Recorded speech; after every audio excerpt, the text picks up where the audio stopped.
An Atlanta prosecutor says her office will no longer pursue cases tied to the dozens of out-of-state protesters who were arrested back in March for violently attacking police officers and their $90 million training facility. She says she disagrees with the state's attorney general, who has sought domestic terrorism charges against some of the suspects. Complete coverage now. Leo Terrell and Georgia's Insurance and Safety Fire Commissioner John King are standing by. But first to Charles Watson. He's live in our Atlanta newsroom with more. So what's really behind this decision, Charles?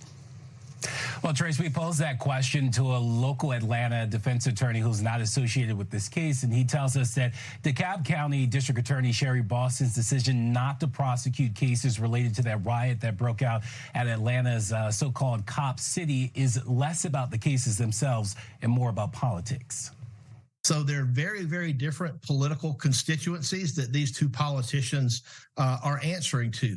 The constituency in DeKalb County might be more inclined to punish their elected prosecutor at the polls if she goes forward with these locally unpopular prosecutions.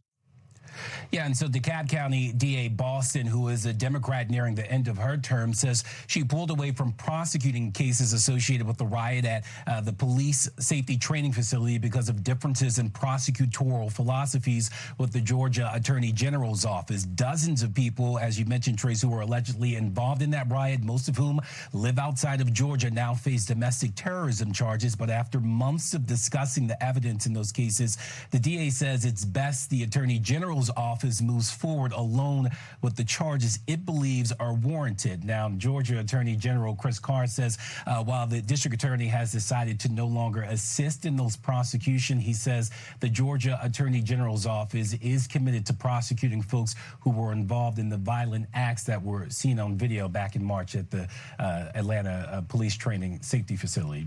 Trace. Charles Watson live for us in Atlanta. Charles, thank you. Sandra. Let's bring in Leo Terrell, civil rights attorney, and John King, who serves as Georgia's Insurance and Safety Fire Commissioner. John King, to you first. You've been writing about this. What you say is the truth about Atlanta's Cop City. You write about this being great for the city, a win for the city, communities across the metro Atlanta area, for our law enforcement officers, our first responders. So why the violent protests? Why is this happening, first of all? Sandra, thank you so much. This is part of a nationwide movement that's going after police. In Atlanta desperately has been needing a permanent training facility where we could train our police better, so we can have them be able to be better prepared to deal with the crisis on the streets. And of course, all these radical, trust fund, brats are coming from out of our state to come in effect and burn down our communities, which is incredibly unfair. I'm asking because I was an Atlanta police officer. I've been shot on the line of duty, serving this great community that I love, and I am very proud of the fact that the mayor and the city council have stood strong to support the police. And I'm disappointed in the DA in DeKalb County because she's bowing to that pressure. These are being called, Leo, coordinated attacks. And they've been ongoing for about 7 months. More than 40 people were charged with domestic terrorism in connection with violent protests. Fireworks and rocks were thrown at officers, police vehicles, construction equipment was torched. The Georgia statute, which has been rarely employed prior to December, carries a sentence of between 5 and 35 years behind bars. Yet here's the DeKalb County DA, Sherry Boston, explaining why she is leaving the case. We had some differences, and when I say we, I mean myself and the Attorney General's office, about who should be charged and what they should be charged with. I will only proceed on cases that I believe that I can make beyond a reasonable doubt. Why are these charges not worth pursuing? Thank you for that question, Sandra. I've been waiting for hours to address that. I'm sorry. Let me be very clear, Sandra. Thank you. This is a slap in the face to every law enforcement officer in Atlanta. When she talks about philosophical differences, let me translate that to you as a lawyer. She doesn't want to prosecute these individuals. These are Democratic agitators. You got video that you're showing right now. There is no doubt about it, Sandra, on the evidence that we're looking at. This is domestic terrorism, but it will destroy her political career. And what this is, Atlanta, just like Los Angeles, just like Chicago, just like New York, Sandra, this is Democratic politics at work.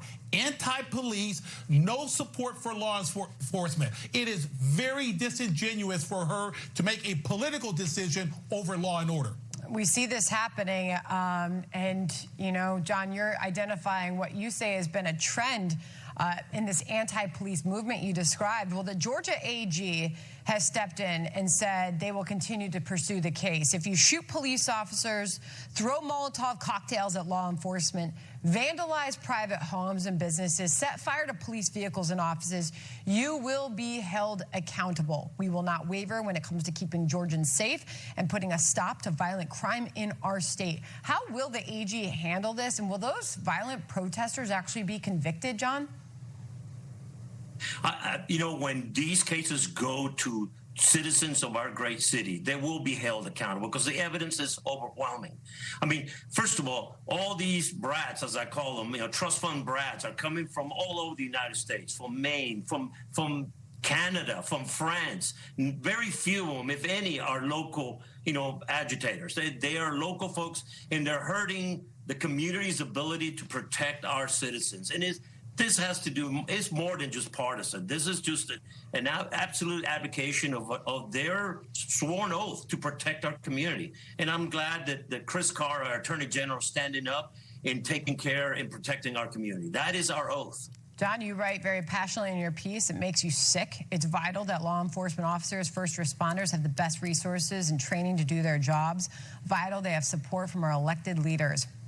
And you say that from firsthand experience.